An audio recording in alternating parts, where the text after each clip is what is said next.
2:17 de la madrugada, Madrid. El teléfono volvió a encenderse sobre la mesa de madera, iluminando apenas la habitación en penumbra. Esta vez, ella no respondió. No porque no quisiera, sino porque ya no podía.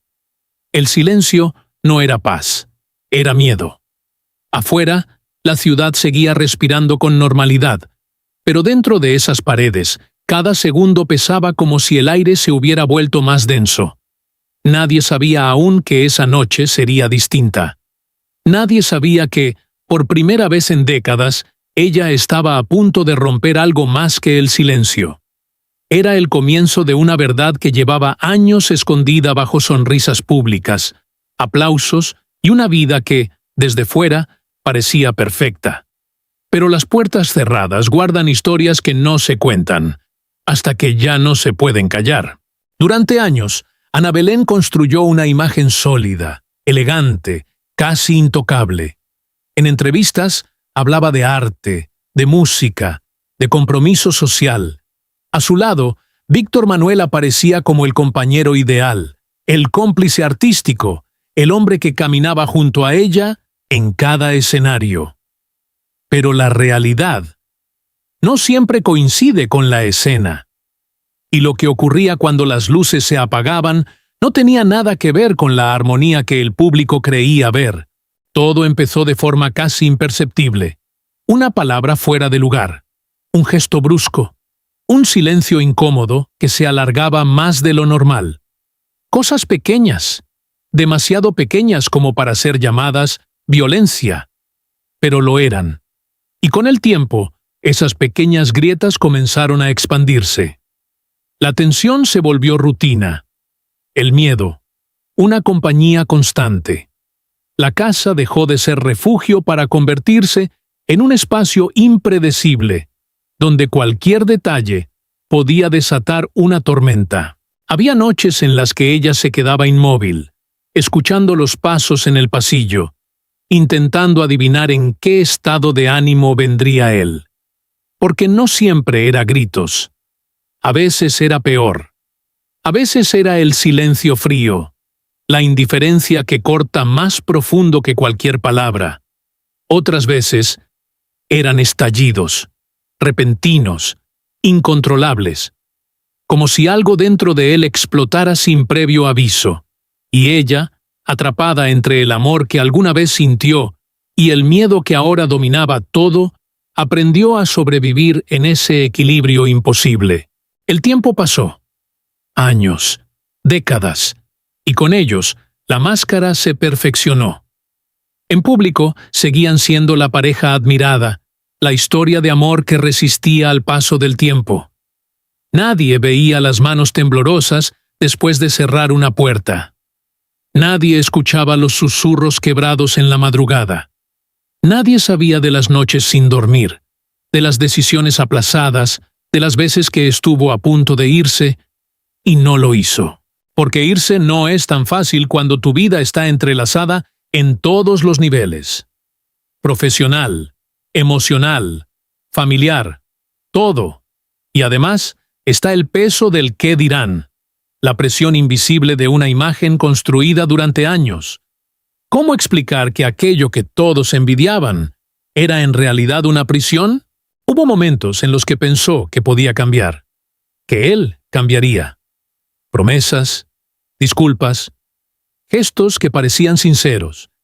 Y por un tiempo lo eran, pero el ciclo siempre regresaba, más intenso, más oscuro, como si cada intento de reconstrucción solo preparara el terreno para una caída más profunda. Y así, sin darse cuenta, se encontró viviendo en un círculo del que parecía imposible salir.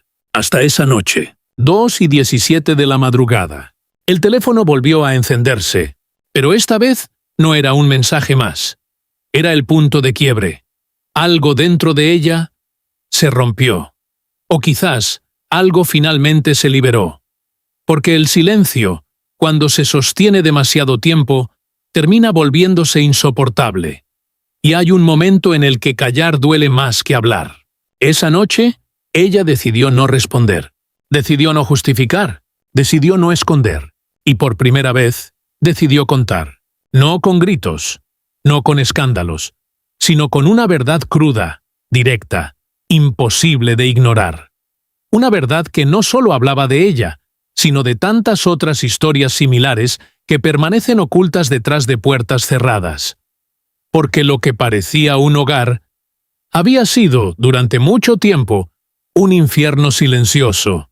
Y entonces surge la pregunta que nadie quiere hacer, pero todos deberían escuchar. ¿Cuánto tiempo puede una persona vivir así, sin romperse por completo? ¿Cuántas veces intentó irse y no pudo? ¿Cuántas señales pasaron desapercibidas delante de todos? Porque hay historias que no empiezan con un golpe, empiezan con un silencio. Y ese silencio fue lo que ella finalmente decidió destruir. Después de décadas, ella dijo algo que nadie imaginó. No fue en un escenario. No fue en una entrevista preparada. Fue en un momento casi incómodo, casi fuera de lugar. Como si la verdad hubiera decidido salir sin pedir permiso. La voz de Ana Belén no temblaba, pero tampoco era firme. Era otra cosa. Era una voz cansada de sostener lo insostenible. Durante años viví en un infierno que nadie veía. La frase cayó, seca, sin adornos, y durante unos segundos nadie reaccionó, porque lo que estaba diciendo no encajaba con la imagen que todos tenían, no encajaba con la historia que el público había construido alrededor de ella y de Víctor Manuel. La pareja perfecta, el amor duradero, el equilibrio entre arte y vida. Pero esa noche, todo eso se quebró. No hubo gritos, no hubo dramatismo exagerado, solo verdad. Y eso fue lo más difícil de escuchar. Ella habló de años, años de palabras que no dejaban marcas visibles, pero sí heridas profundas, de miradas que reducían, de silencios que castigaban, de discusiones donde no había salida posible, de momentos en los que su voz simplemente desaparecía. Había días en los que no sabía quién era, porque todo lo que hacía estaba mal. No era solo violencia física, era algo más lento, más invisible, violencia emocional, constante, persistente, como una gota que cae una y otra vez, hasta romper la piedra. Y luego vinieron las otras confesiones, las que nadie quería oír, las que cambiaban todo. Sí, hubo momentos en los que me empujó, momentos en los que sentí miedo de verdad. No dijo más, no necesitaba, porque en ese silencio ya estaba todo.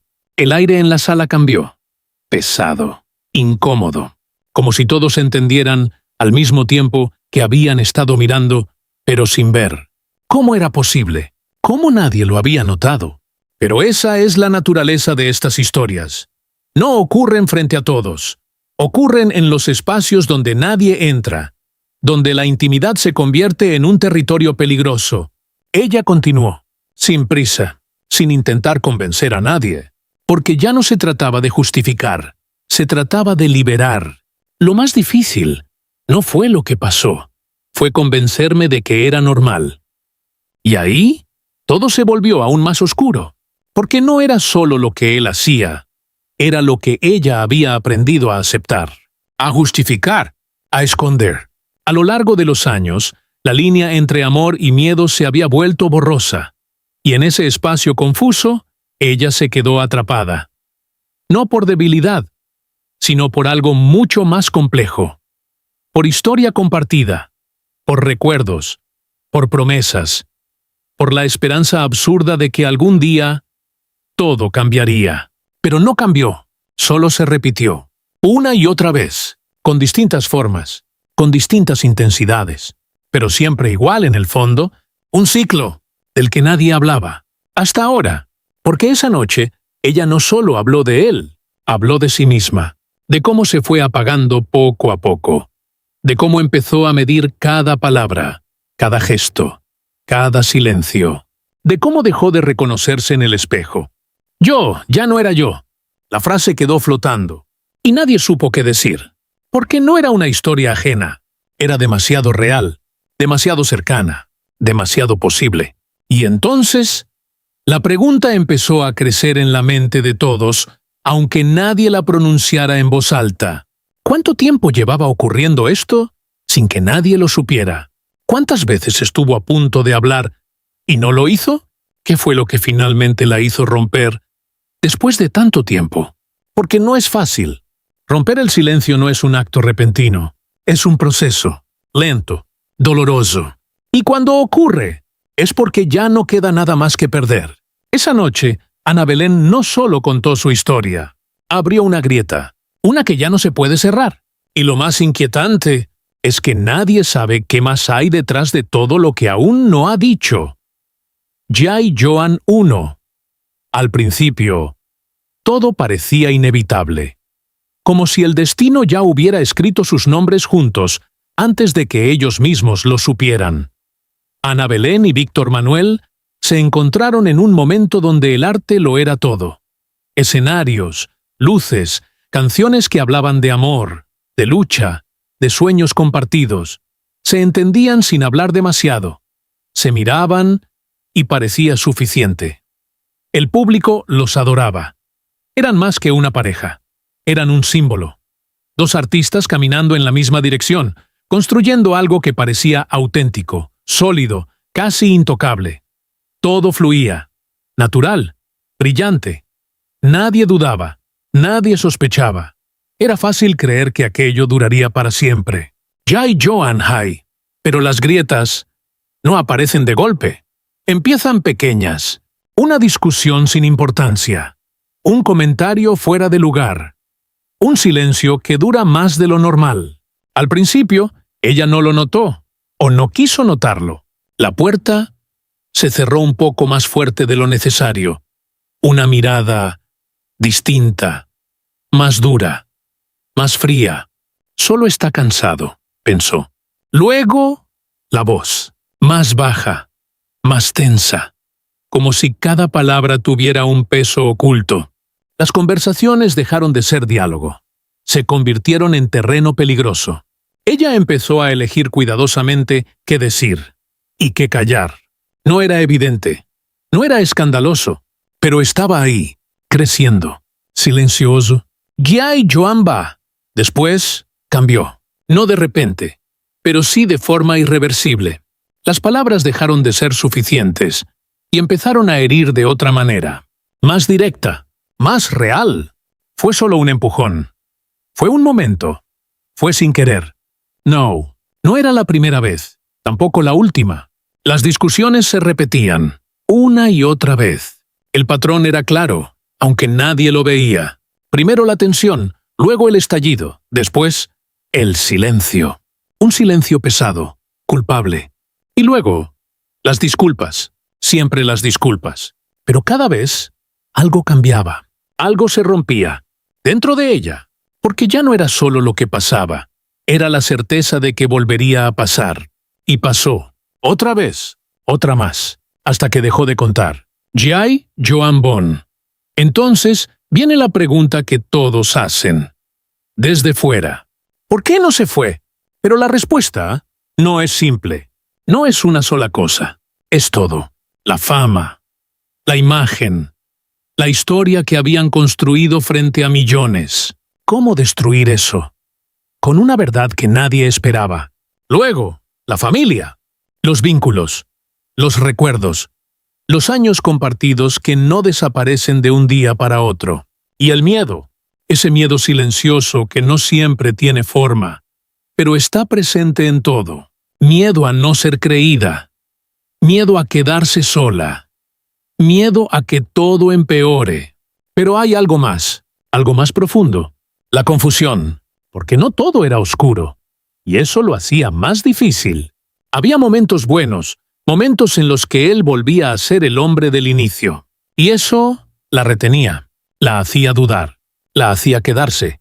Tal vez ahora sí cambie, pero no cambiaba, solo pausaba. Y luego volvía, más fuerte, más pesado, más difícil de ignorar. Ella se adaptó, aprendió a moverse dentro de ese caos, a sobrevivir en él, a sonreír cuando era necesario, a callar cuando era más seguro. Y así, los años pasaron, sin ruido, sin escándalo, sin que nadie, absolutamente nadie, se diera cuenta de que detrás de esa historia perfecta había algo que se estaba rompiendo desde hacía mucho tiempo. Jae-Yohan 5. No hay una sola verdad. Hay varias superpuestas, y ninguna es completa por sí sola. Gok Nin de Ana Belén. El miedo no siempre grita. A veces se queda quieto. Se instala en el cuerpo, en la forma de respirar, en la manera de caminar por la casa. Ella aprendió a escuchar los sonidos mínimos, una llave girando en la puerta, un paso más pesado de lo normal, el tono exacto con el que él decía su nombre, y entonces se preparaba, no para responder, para evitar el conflicto, evitar la chispa, evitar el momento en que todo podía estallar. Pero no siempre funcionaba, y ahí aparecía la otra batalla, la interna. ¿Estoy exagerando? ¿Fue realmente tan grave? Quizás fue mi culpa. La duda. Esa duda constante que no la dejaba confiar ni siquiera en su propia percepción. Porque cuando la violencia no es siempre visible, se vuelve confusa. Y ella empezó a dudar de sí misma, a minimizar, a justificar, a reconstruir cada episodio en su cabeza, buscando una versión menos dolorosa. Pero el cuerpo no olvida. Las manos frías, el pulso acelerado, el silencio después. Eso no se puede fingir. Eso no se puede borrar. Y aún así, seguía ahí. Porque irse no es solo abrir una puerta, es romper una vida entera. Gok Ning de Víctor Manuel. Desde fuera, nada cambiaba. Seguía siendo el artista respetado, el hombre comprometido, el compañero admirable, sonrisas en público, palabras medidas, gestos que encajaban perfectamente con la imagen construida. Pero en privado, era distinto. No siempre violento, no siempre explosivo. Y eso lo hacía más difícil de entender. Había control, sutil, constante, en decisiones pequeñas, en comentarios que parecían inofensivos, pero no lo eran. Eso no es necesario. Mejor hazlo así. No exageres. Frases que no golpean, pero desgastan. Y cuando ella intentaba poner límites, llegaba la negación. No fue así. Estás interpretando mal. Te estás imaginando cosas. La realidad empezaba a desdibujarse. Porque cuando alguien niega lo que ocurrió, una y otra vez, la verdad se vuelve frágil. Y en ese espacio, él mantenía el control. No siempre con fuerza. A veces, solo con palabras. A veces, con silencio. Ese silencio que pesa más que cualquier discusión. Ese silencio que deja todo en el aire, sin resolver, sin cerrar, pero siempre bajo su dominio. Dos caras, una visible, otra oculta, y entre ambas, una distancia imposible de explicar. Gok Nin de los demás, amigos, colegas, el público. Nadie vio nada, o quizá no quisieron verlo, porque lo que se mostraba era perfecto, una pareja sólida, admirada, ejemplo de estabilidad en un mundo donde todo se rompe rápido. Las entrevistas reforzaban la imagen, las apariciones públicas la consolidaban. Todo encajaba demasiado bien. Son increíbles juntos. Se nota que se aman. ¡Qué relación tan fuerte! Comentarios que se repetían una y otra vez. Y mientras tanto, la realidad seguía ocurriendo, fuera de ese escenario, sin testigos, sin pruebas visibles, sin ruido. Porque no todas las historias de violencia dejan marcas que se puedan fotografiar. Algunas se esconden en los detalles, en lo que no se dice, en lo que no se muestra, en lo que nadie pregunta. Y así, el mundo siguió girando, convencido de una versión, mientras otra, completamente distinta, se desarrollaba en paralelo, sin que nadie la cuestionara, sin que nadie la interrumpiera. Hasta ahora. Porque cuando una historia se cuenta desde múltiples miradas, ya no hay forma de simplificarla, ya no hay forma de negarla. Y lo más incómodo es darse cuenta de que durante años todos miraron, pero nadie realmente vio. Jae-Yohan 6. No fueron los grandes momentos los que más daño hicieron. fueron los pequeños, los que nadie recuerda, los que nadie registra, los que se repiten hasta volverse normales. Un vaso cayó al suelo, no por accidente. El sonido fue seco, corto, suficiente para congelar el aire. Ella no se movió. Ya sabía que después del ruido venía el silencio. Y después del silencio, algo más. No era la primera vez, tampoco la última. Una manga larga. En verano, nadie preguntó. Nadie sospechó. Pero debajo, la piel contaba otra historia. Un tono oscuro, irregular, difícil de explicar. Si alguien se atrevía a mirar de cerca. Pero nadie miró. Porque no había razón para hacerlo. Porque todo parecía estar bien. Y ella aprendió a cubrir, a disimular, a sonreír. Y el teléfono vibró. Una vez, 2, 3. Ella lo tomó. Y colgó antes de que la llamada se completara. No podía hablar. No en ese momento. No con ese tono de voz. No con ese silencio al otro lado de la habitación. Porque incluso una conversación podía convertirse en problema. Y entonces dejó de llamar. Dejó de responder.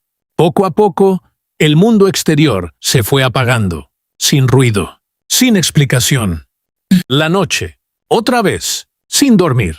Mirando el techo. Escuchando. Siempre escuchando. No por paranoia. Por costumbre. El cuerpo ya no descansaba. Solo esperaba. Esperaba el próximo sonido. El próximo gesto. El próximo cambio. Porque el descanso ya no era posible. Una silla, movida con fuerza, no suficiente para romperse, pero sí para marcar, para advertir, para dejar claro que algo estaba a punto de cruzar una línea. Ella no reaccionó, no gritó, no discutió. Aprendió que a veces el silencio era más seguro. Oh, un plato. Quedó intacto, pero la forma en que fue dejado sobre la mesa no lo estaba. Demasiado fuerte, demasiado rápido, un mensaje sin palabras. ¿Y ella? ¿Lo entendió? Siempre lo entendía. ¿Y por qué no dijiste nada?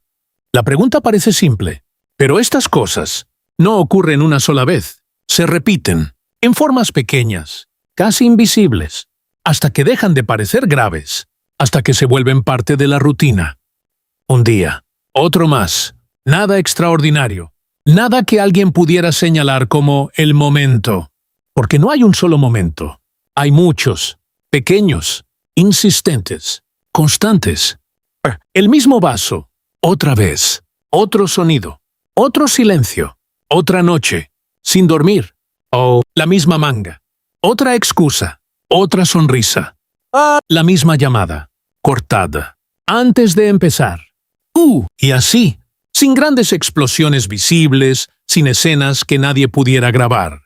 La tensión creció, se acumuló, se volvió parte del aire, de la casa, de ella. Porque lo más peligroso no siempre es lo que rompe de inmediato. A veces es lo que se repite, lo que se instala, lo que se vuelve normal, hasta que un día ya no queda nada que no esté marcado por esos pequeños detalles, que nadie vio, pero que estuvieron ahí todo el tiempo. Jay Joan, 7. Al principio, ella dudó. Tal vez fue un mal día, tal vez exageré. Se lo repitió, más de una vez, porque aceptar la verdad era demasiado.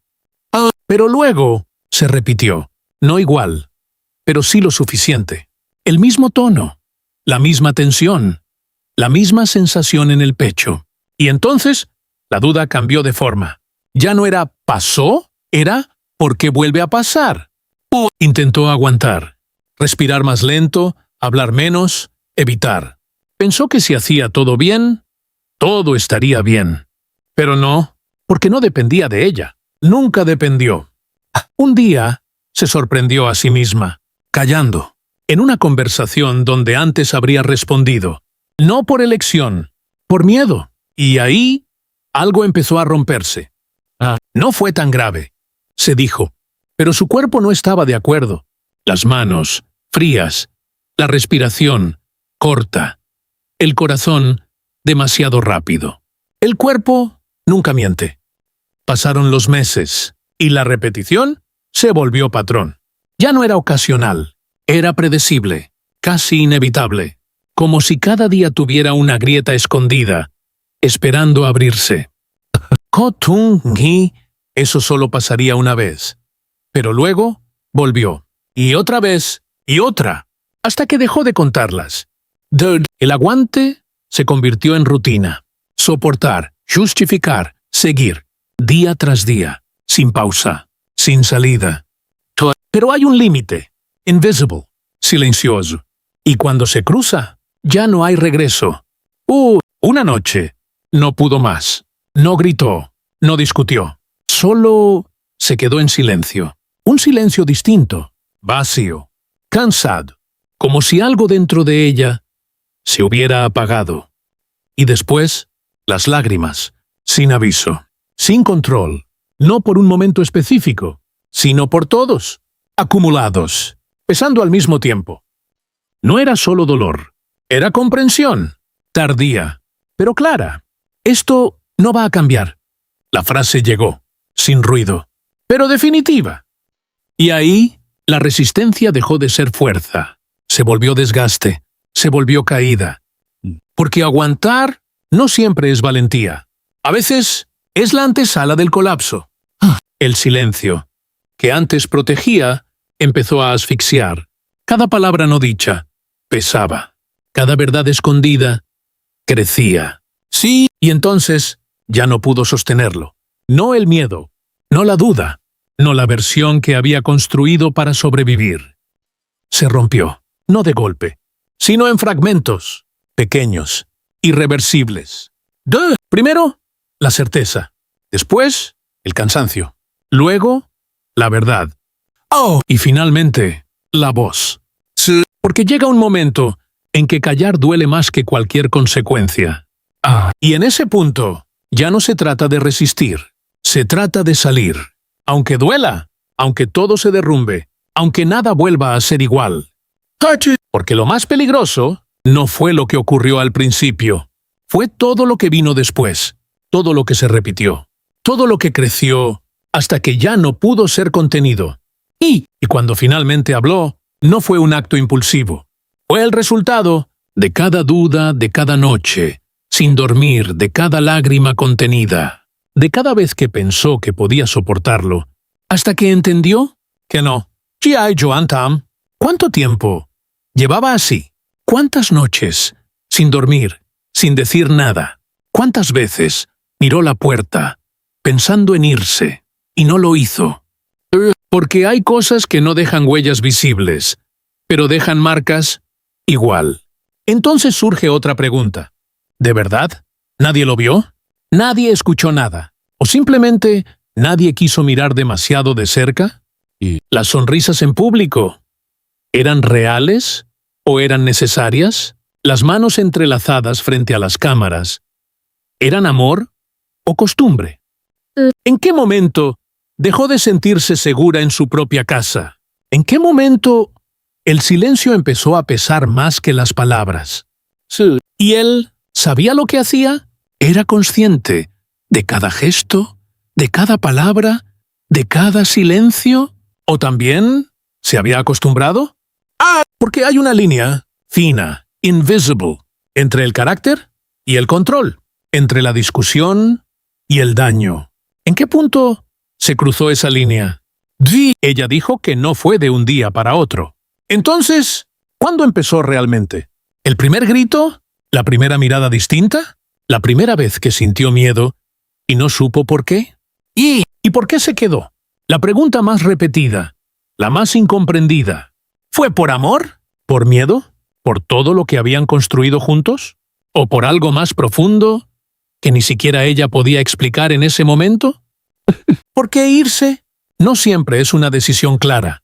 A veces es un proceso, lento, doloroso, confuso. Entonces, ¿cuántas veces intentó hacerlo en silencio? ¿Cuántas veces preparó una salida y la canceló? ¿Quién estaba ahí cuando todo ocurría? ¿Había alguien que sospechara? ¿Alguien que notara el cambio en su mirada? ¿En su voz? ¿En su forma de estar? ¿Incluso cuando todo parecía normal? ¿Y qué pasa con los recuerdos buenos? porque existían. No todo era oscuro. Entonces, ¿cómo se rompe algo que también tuvo luz? ¿Cómo se abandona una historia que alguna vez fue real? Y la más difícil, ¿cuándo supo que ya no podía seguir? ¿Fue una noche específica? ¿Un momento exacto? ¿O fue la acumulación de todo lo que ya no cabía dentro de ella? Porque hay silencios que protegen, pero hay otros que destruyen.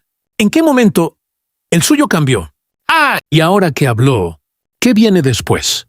¿Se puede reconstruir algo así? ¿Se puede entender sin haberlo vivido? Porque la verdad, cuando finalmente sale, no solo responde, también abre más preguntas, más incómodas, más difíciles, más reales. Y quizás la más inquietante de todas, ¿cuántas historias como esta siguen ocurriendo? Ahora mismo, detrás de puertas que nadie abre, ¿y cuántas voces aún no han decidido romper el silencio? Ya y Joan 9. La historia que contó Ana Belén no es un caso aislado. No es una excepción extraña dentro de un mundo perfecto. Es, en realidad, un patrón que se repite en distintos lugares, en distintas edades, en distintas relaciones. Lo que cambia no es la estructura, solo cambian los nombres. La violencia doméstica no siempre empieza con un golpe. Empieza con algo más difícil de detectar. Una palabra, un tono, un límite que se cruza sin que nadie lo marque. Y luego se normaliza. Ese es el primer punto crítico. Porque cuando algo se repite sin consecuencias, deja de parecer grave. Y ahí comienza el verdadero problema. La violencia no es solo física, también es psicológica. Y en muchos casos, es la más persistente. No deja marcas visibles, no genera pruebas inmediatas, no produce escenas que puedan ser registradas, pero modifica algo esencial: la percepción. La víctima empieza a dudar, a cuestionarse, a reinterpretar lo que ocurre, de forma menos amenazante. No porque quiera mentirse, sino porque necesita sostener la realidad en la que vive. El control no siempre es explícito. A veces es sutil. Decisiones pequeñas, comentarios aparentemente inofensivos, restricciones que se presentan como cuidado, pero no lo son. Y cuando se acumulan, generan dependencia, no solo emocional, también cognitiva. La persona deja de confiar en su propio juicio. Empieza a necesitar validación, incluso para interpretar lo que siente. Entonces surge la pregunta central: ¿por qué no se va? Pero la formulación es incorrecta. Porque no se trata solo de irse, se trata de romper múltiples capas al mismo tiempo. La emocional, la social, la económica, la simbólica. En el caso de figuras públicas como Víctor Manuel y ella, hay un elemento adicional: la imagen, una narrativa construida durante años, una identidad compartida que no pertenece solo a la pareja, sino también al público. Romper esa imagen implica una exposición masiva. Y eso añade una presión significativa. El miedo tampoco es siempre evidente. No es solo miedo a la agresión. Es miedo a las consecuencias. A no ser creída, a ser juzgada, a perder lo construido, a enfrentar un vacío. Ese miedo no paraliza de inmediato, pero condiciona cada decisión. Y hay otro factor clave: la intermitencia. Porque la violencia no es constante. Se alterna con momentos de calma, incluso de afecto. Y eso genera un fenómeno conocido: refuerzo intermitente. El cerebro se engancha a la expectativa de que todo puede mejorar, y esa expectativa prolonga la permanencia. Por eso, la salida no ocurre en el primer episodio, ni en el segundo, ni en el tercero. Ocurre cuando la acumulación supera la capacidad de adaptación, cuando el sistema interno ya no puede justificar más. La violencia doméstica no destruye de inmediato, desgasta lentamente, de forma progresiva, hasta que lo que antes era inaceptable se vuelve cotidiano. Y el silencio no es ausencia de voz, es una estrategia de protección, de supervivencia, de adaptación. Pero tiene un límite. Cuando ese límite se alcanza, hablar no es una opción valiente, es una necesidad estructural. Por eso, Lo importante no es solo la historia, es lo que revela un patrón, una dinámica, un sistema que no depende de una sola persona, sino de múltiples factores que interactúan. La violencia no siempre deja cicatrices visibles, pero siempre deja estructura. Cambia la forma en que alguien piensa, siente, decide. Y entender eso es el único punto de partida real, no para juzgar, no para simplificar, sino para reconocer que lo que ocurrió no empezó con un acto extremo, empezó antes, mucho antes, en algo que parecía pequeño, en algo que pasó desapercibido, en algo que nadie señaló. La violencia no comienza con una herida, comienza con un cambio, casi invisible, que si no se detiene, termina redefiniendo toda la realidad de quien la vive.